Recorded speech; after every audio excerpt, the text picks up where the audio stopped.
BN Audio, you're on the air. What's up?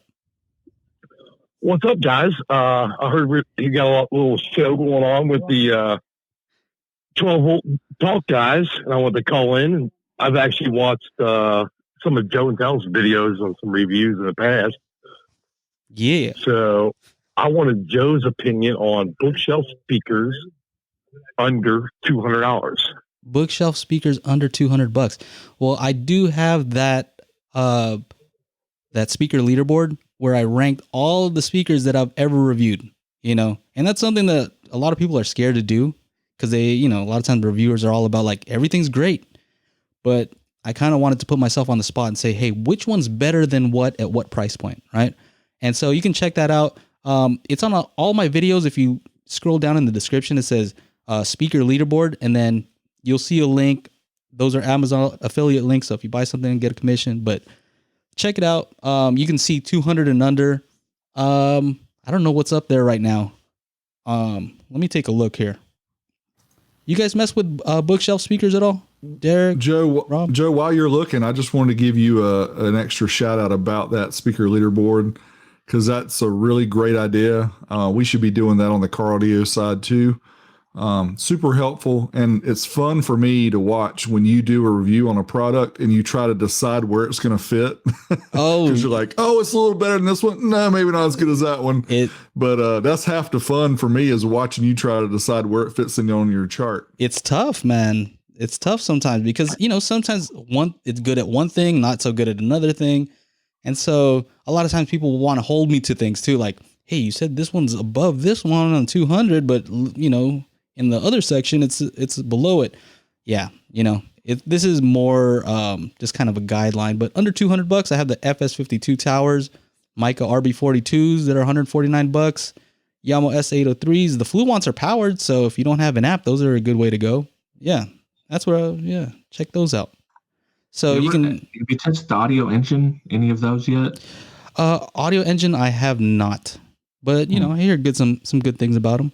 Yeah, I haven't. I've just been curious about them. I've heard some good reviews, but figured I'd ask my guy if he knew. Yeah. Have you tried any of those speakers? What do you have right now? I've got some JBL single 6.5 tweeters tower speakers, but they're just too big for my desktop. So I wanted to get something a little smaller. I was looking at the Dayton Audio new Air Motion. Yeah, I haven't. Bookshelves for like about $60-$70. I've heard pretty good things about those tweeters, and just the 6.5 is pretty solid. Let's be honest, for $60, you can't really go wrong, right? If those play any sort of music, you should be happy. And my experience with a lot of their stuff, it sounds pretty good. Not the best, but sounds pretty good. And I think people get their money's worth when it comes to that, the Dayton Audio stuff. Have you listened to them yet? The last Dayton Audio ones that I heard were the Dayton MK402 BTs, and those sounded good. Yeah, I like those. Anyway, hopefully that helps. That'll kind of give you a quick guideline there, and let me know what you decide on. Yeah, I'll watch I'll rewatch that video. It's been a little while. Sounds good, man. Well, thanks for calling. Yeah, boy. Yeah, there's so many products out there, Joe. I know you could probably spend literally every day testing speakers, bookshelf speakers, and not get through them all. It's kind of the same way for us. We get a lot of requests for opinions, and my whole thing is, we all hear a little different. We all have things we like. Some of us like the highs a little sharper. Some of us like a little bit more bass.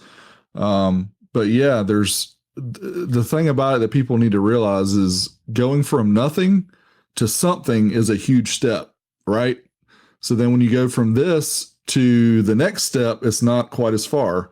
So you spend, just a little bit of money, you can actually make a really big step up. And the best example I can give is like your soundbar video, right? You're going from speakers in your TV that are 2 inches at most, 2.5 inches, to a sound bar that in a lot of cases has got more drivers. It's got a better dispersion. It gives you that vocal audio and it just makes everything a whole lot better. So something as simple as just a sound bar. And then if you can add a subwoofer on top of that, then Big difference, you right? can make a big difference for a couple $100, not a whole lot of money.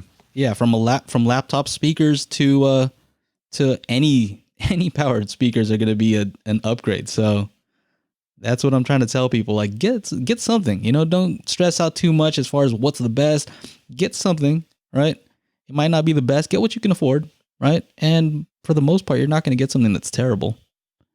Yeah. Well, you got the Dyna sitting right there in your corner. That's a good example of something I built you these. could do. Yeah, I didn't build them, but I helped design these, right? So, Yeah. I don't claim to be a crazy speaker designer, but they sound awesome. Look at that surround on there. Look like your Savards. Yeah.